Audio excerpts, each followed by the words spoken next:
بسم اللہ الرحمن الرحیم۔ السلام علیکم، ویلکم ٹو مائی چینل۔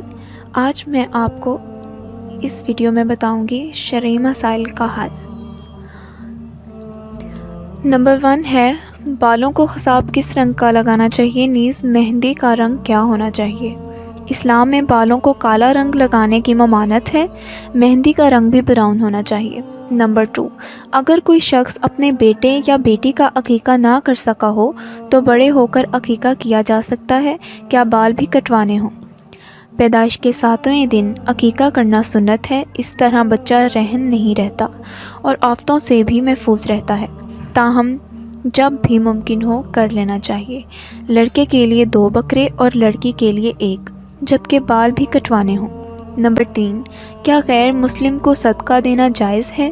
صدقہ ایسے غیر مسلم کو دینا چاہیے جسے اسلام سے بغض نہ ہو اور اسلام کے بارے میں غلط خیالات نہ رکھتا ہو۔ نمبر 4، میں نے گھر میں ایک چھوٹا کتا رکھا ہوا ہے، کیا ایسا اسلام میں منع تو نہیں؟ گھر میں کتا رکھنا اسلام میں جائز نہیں۔ کتا ایک ناپاک جانور ہے، جس گھر میں کتا ہو اس گھر میں فرشتہ رحمت کا فرشتہ نہیں آتا۔ نمبر 5، کیا اللہ سے دعا مانگنے کے دوران پیارے نبی صلی اللہ علیہ وآلہ وسلم کا وسیلہ دینا چاہیے؟ جواب ہے ایسا وسیلہ نہیں دینا چاہیے، کیونکہ ہم نے اللہ تعالیٰ سے مانگنا ہے اور وہی ہمیں عطا کرنے والے ہیں۔ نمبر 6، میں نے ایک معاملے میں فیصلہ کرنا ہے لیکن سمجھ نہیں آ رہا، کیا کروں؟ جواب، ایسی صورت میں استخارہ کر لیں، اس طرح آپ جو بھی کام کریں گے اس میں اللہ کی مدد شامل ہوگی۔ نمبر 7، کیا 5 لاکھ کی چیز قسطوں میں 6 لاکھ کی لینا جائز ہے؟ جواب، ایسا کرنا درست نہیں، اس کو سود کہتے ہیں۔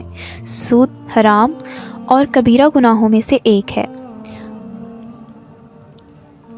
نمبر 8، میں سوئٹزرلینڈ میں مقیم ہوں، یہاں عشاء رات کے 12:30 بجے ہوتی ہے اور فجر اس کے 2 گھنٹے بعد، جب کی نماز پڑھ کر سو جائیں اور فجر کے وقت اٹھ کر عشاء بھی ادا کر لیں تو کیا یہ درست ہوگا؟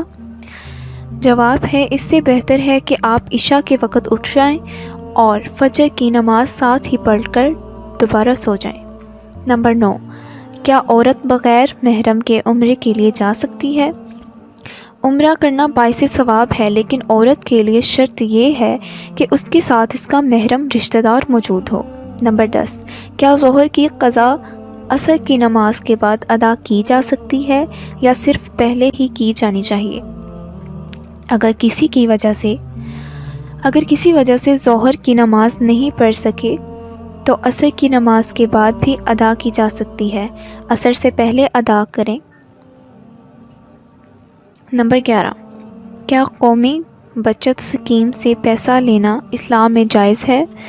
ایسی اسکیم سے منافع لینا یا پیسہ لگانا جائز نہیں، کیونکہ یہ منافع نہیں سود ہوگا اور سود اسلام میں حرام ہے۔